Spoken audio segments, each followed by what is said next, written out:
Olá! Não existe limite de idade para aprender, se desenvolver, para começar algo novo ou para se relacionar. E nesta edição do programa Bem-Estar SC, estamos de olho no nosso envelhecimento, para que ele seja o mais saudável possível. Então, eu te convido a acompanhar este assunto a partir de agora.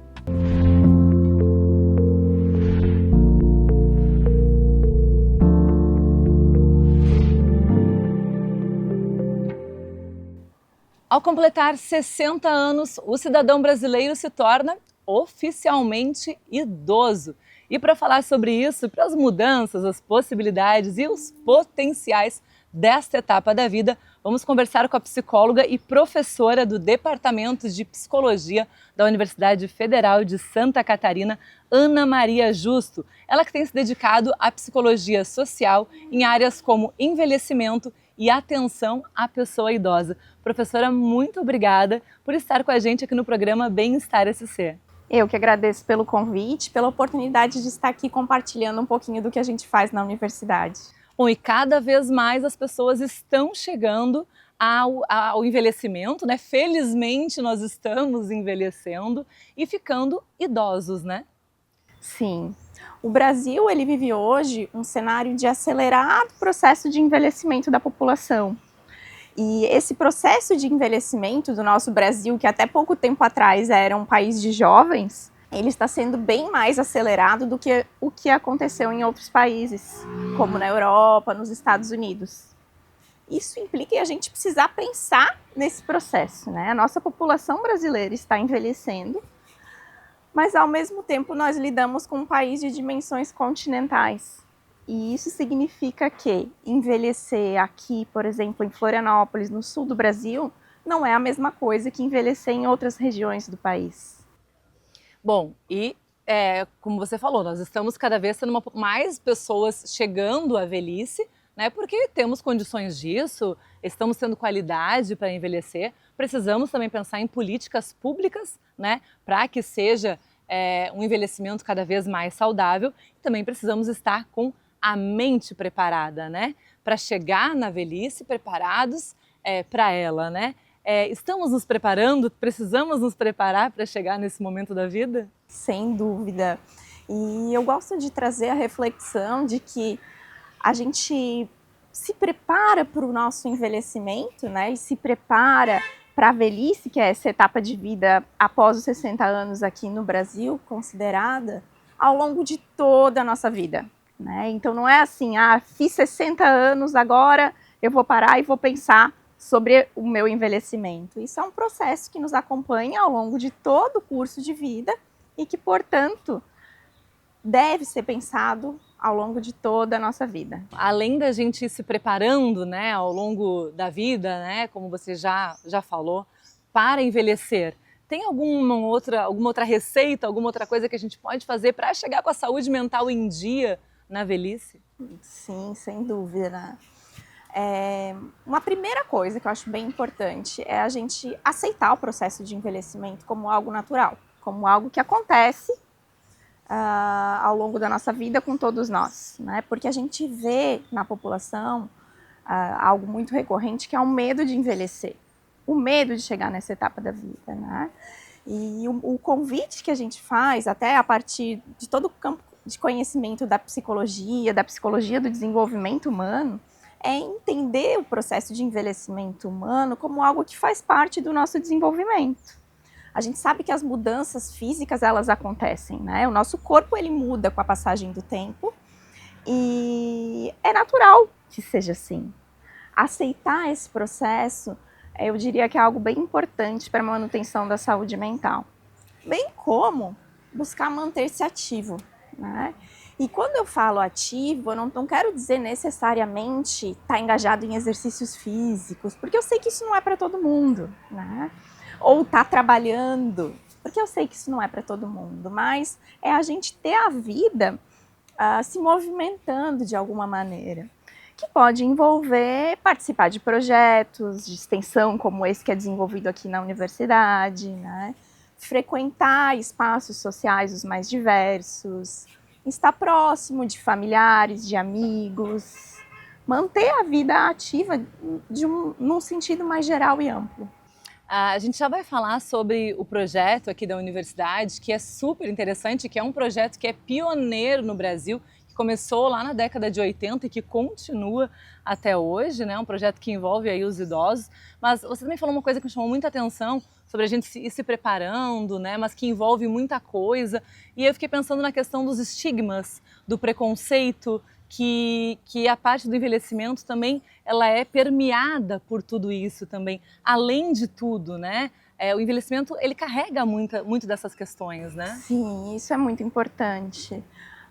O preconceito que a pessoa idosa sente, né, vive na nossa Do que sociedade. ela pode fazer, do que ela não pode fazer. Exato, como se houvessem muitas regras sobre como ela pode se vestir, como ela deve se comportar, o que pode, o que não pode, o que deve, o que não deve, né?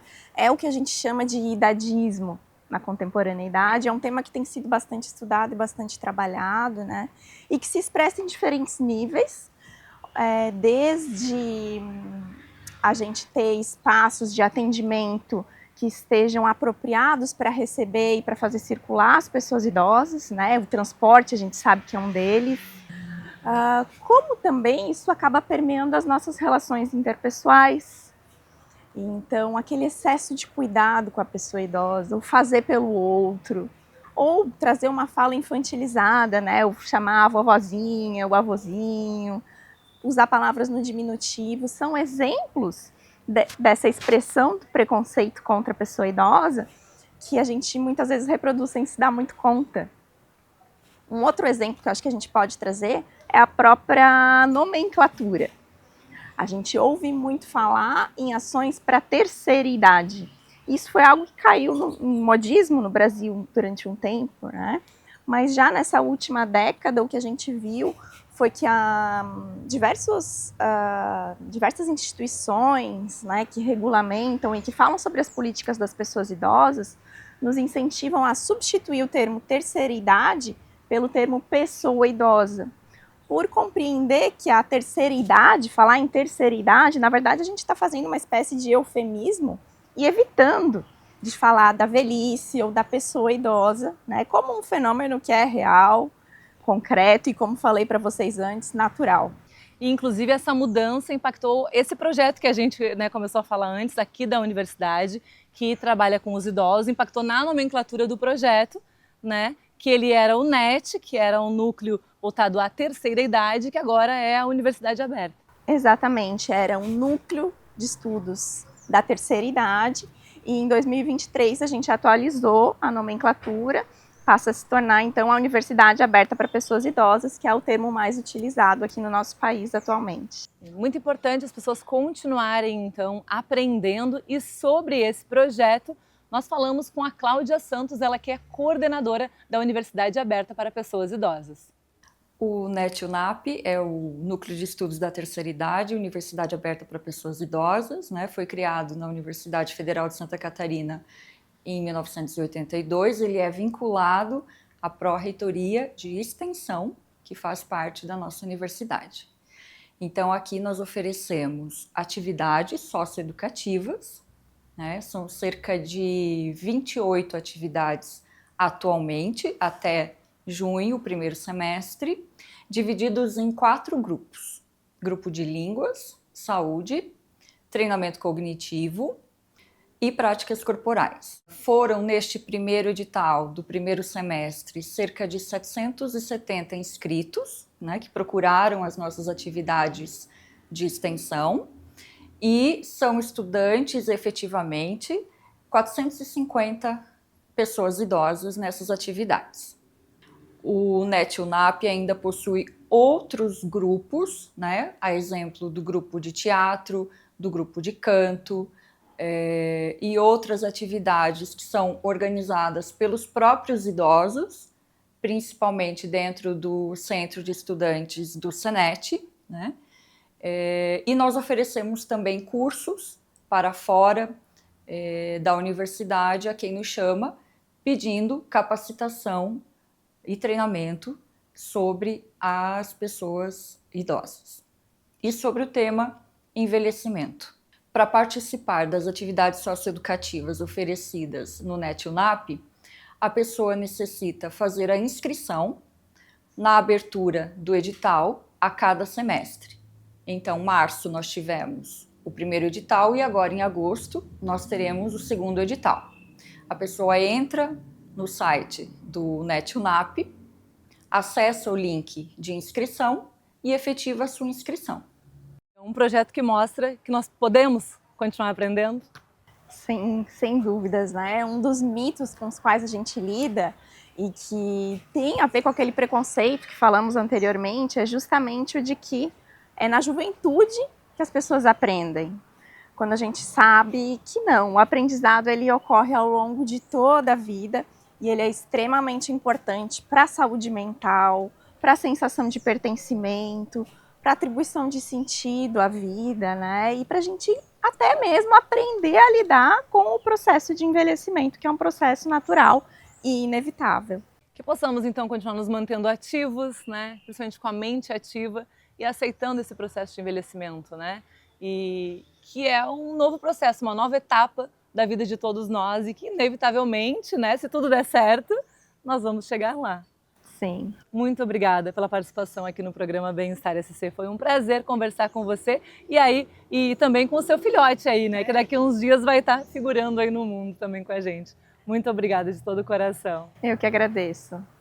O programa Bem-Estar SC dessa edição termina aqui com alguns idosos dizendo como eles se sentem nessa etapa da vida. Um abraço para você e até a próxima! Eu me sinto maravilhosamente bem. Eu acho que uma das melhores fases da minha vida. Eu me sinto maravilhosamente bem. Me sinto uma idosa jovem de mente.